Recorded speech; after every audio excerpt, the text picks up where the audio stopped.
Wálé Adéọba lórúkọ mi, Mr. Packaging. Lágbára Ọlọ́run kò ní bàjẹ́ ní agbára Ọlọ́run. Ògo yẹn ṣẹ̀ṣẹ̀ bẹ̀rẹ̀ ni o. Ògo tó dẹ̀ bẹ̀rẹ̀ lágbára Ọlọ́run kò ní wọ́n nínú ilé gbogbo wa tó wà níbí, gbogbo ẹ̀yin tẹ́ bá ti gbọ́rọ̀ mi. Ògo àgbáyé, ìràwọ̀ tó jù ràwọ̀ lọ.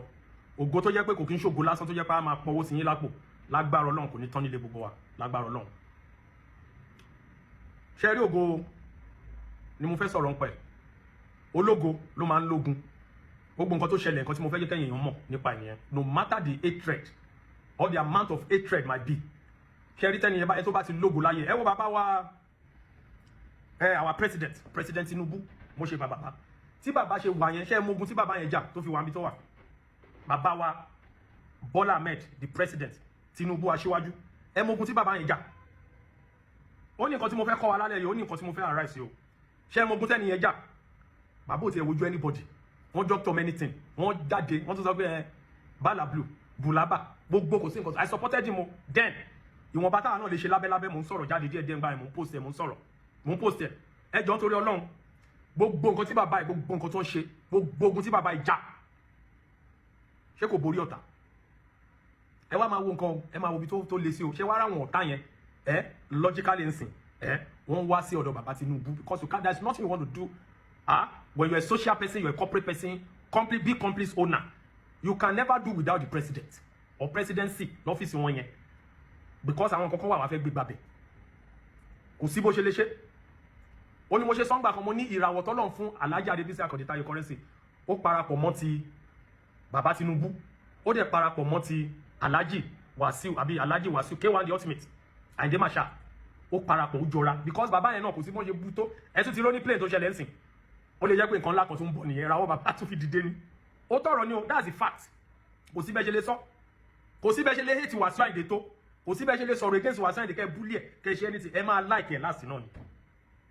Mi ò sọ̀rọ̀ nípa ìwà ọwọ́ wọn, mi ò mọ̀. Ọlọ́run ló máa dán ní kálukú lẹ́jọ́ nípa ìwà ọwọ́ ẹ̀. Àwọn àkàndá kan wà tẹ́ẹ̀kan lè talù, tẹ́ bá talù ẹ máa tẹ́bọ̀ bẹ́ẹ̀ ni.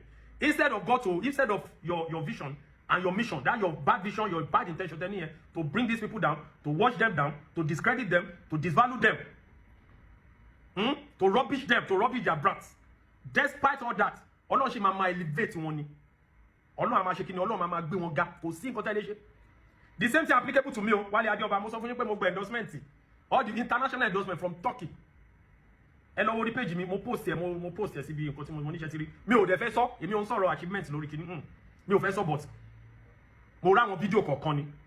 Àwọn tó ní nǹkan táwọn fẹ́ jẹ tó àwọn jẹ, kíní kan tó ẹ jẹ, kíní kan ó tó ẹ jẹ ló ń lọ káàkiri, ló ń lọ bélébélé, ló dúró sójú kan. Kíru oríire Taye currency tó kóran wa ẹ̀, ó gbà wọ́n náà. Because people are watching.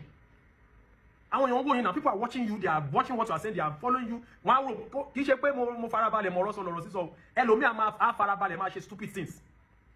Ẹlòmíà farabalẹ̀ máa jẹ́ káwọn ọ̀tá ẹ̀ kan yín mú sí. Ẹlòmíà farabalẹ̀ á jẹ́ kí àwọn tí ò tó sọ̀rọ̀ sí. Ẹlòmíà lọ sí àwùjọ tó jẹ́ pé wọ́n á ti bring it down báyìí. Wọn ò pé síbẹ̀ á lẹ́nu sọ̀rọ̀ wọn báyìí. Wọ́n á dẹ̀ sọ̀rọ̀ sí yamayama àwọn ọmọ tí ò tó sọ̀rọ̀ sí. So when you are doing things, think deep, use your wisdom, God first. Ó wá ní nǹkan ò ní dá. Ẹ wo bó ṣe bully Tinubu tó.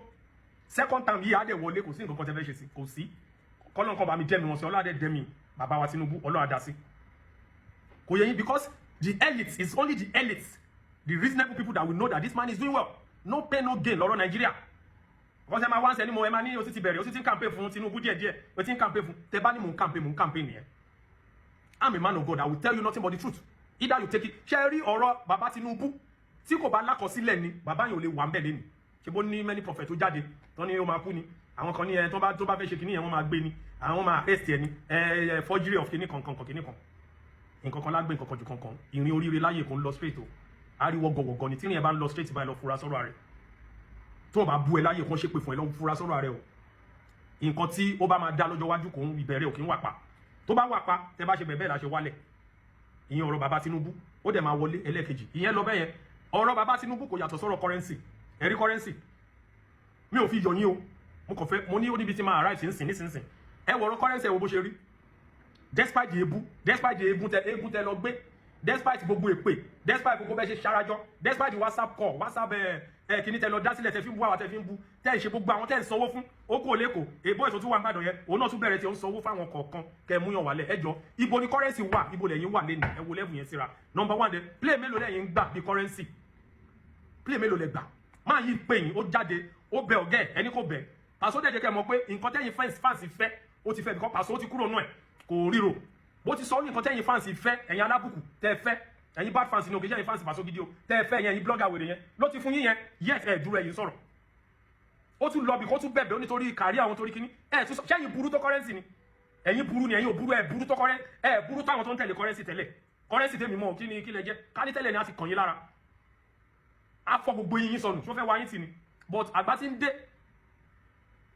ẹbúlẹ̀ ibo currency wà lẹ́nu ìràwọ̀ yẹn wá pọ̀ sí lágbára Ọlọ́run dẹ̀ ṣẹ̀ṣẹ̀ bẹ̀rẹ̀ ni lórúkọ Jésù pẹ̀lú àdúrà pẹ̀lú kúra pẹ̀lú gbogbo ẹ máa sọ́nà ẹ máa lé mi gbowó ni ó ti gbowó iṣẹ́ ni no iṣẹ́ tèmi ara iṣẹ́ mi mò ń ṣe yìí iṣẹ́ tèmi bóyá kẹ́ lọ Google ẹ̀ tẹ́ tó ń bá yín sọ̀rọ̀ iṣẹ́ mi mò ń ṣe yìí ẹ̀yin ni ó ń ṣe yín tẹ́ ń gbowó kiri ẹ lòun currency fẹ́ fún mi ẹjọ́ ẹ má bínú tó wá máa ká mi lẹ́nu lọ́wọ́ tí mo wà yìí pẹ̀lú gbogbo bùkátà orí máa yẹn táwọn tó dẹ̀ wà lẹ́yìn ìṣoríire ẹ ti gbowó ni ó ti ṣe kinní kan Ọlọ́run á dáríjì gbogbo yín o mi ò ní kankan láti bá yín sọ are you getting me so ìràwọ̀ ẹ náà kò papọ̀ mọ́ sí K1 ẹ wo gbogbo wọn bó ṣe ń bú wọn tó lògo wọn máa ń lòkè sí so ibi tí mo fẹ́ arrive sí ni pé no matter how the distraction might be no matter how the bullying no matter how the disgrace putting you down ẹ jẹ́ kọ́kàn yín le wèrè ló fi ń pọ̀ tiẹ̀ ẹ jẹ́ kí ọkàn yín kó ṣe kí ni kó le tọkàn yín ò bá le wọ́n á já yín bọ́ sẹ́yìn ẹ jẹ́ kọ́kàn yín le wọ́n á tún wá sórí kíní kan wọ́n á tún bẹ̀ sí yín wọ́n á sọ̀rọ̀ wọ́n á tún lọ sórí stage wọ́n á ní yọ́ lọ bẹ̀bẹ̀ ni gbogbo ẹ̀ wọ́n á ṣe irú àwọn jìgàn yẹn gbogbo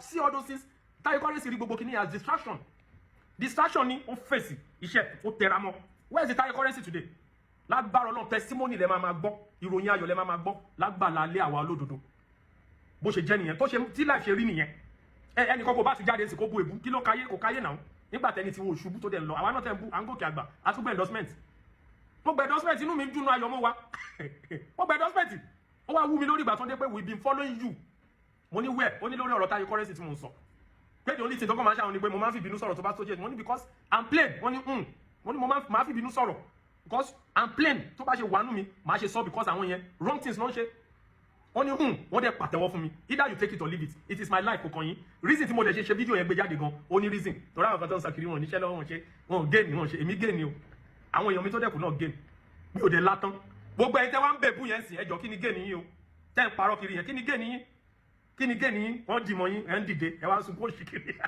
ẹ̀ tún ní 8 wọ́n dì mọ́ yín bàbá yẹn dìde bàbá yẹn dì mọ́ mi and so we dine with these people we are dining with them we eat with them we hug each other they call me I call them I roll with them wọ́n Google Wálé Adéọba àtàwọn tó kù kò ní bàjẹ́ lágbára Ọlọ́run àwọn mẹ́tẹ̀ẹ̀ta yìí tẹ̀ ń wò yìí ìràwọ̀ wọn yàtọ̀ síra ẹ lè bí wọn wò kò sí nǹkan tẹ̀lé ṣe wọn máa lọ ni tọ́lọ̀ ṣe dáhùn nìyẹn àkàndá ni wọn mo dẹ̀ pray gbogbo ẹ̀yin tẹ́ gbẹ́nu sọ̀rọ̀ in a wrong way Ọlọ́run ọba lẹ lẹ́san Ọlọ́run á san yín lẹ́san yín mi ò ní sọ jù bẹ́ẹ̀ lọ kọ́lọ́run dẹ̀ foríjì yín kọ́lọ́run dáríjì yín bọ́ Ọlọ́run ọba á san yín ní ẹ̀san Ọlọ́run ló dẹ̀ le jù ẹja fílẹ̀ bẹ́yẹn Wálé Adéọba lórúkọ mi ẹ ṣé God bless you ó dàbọ̀.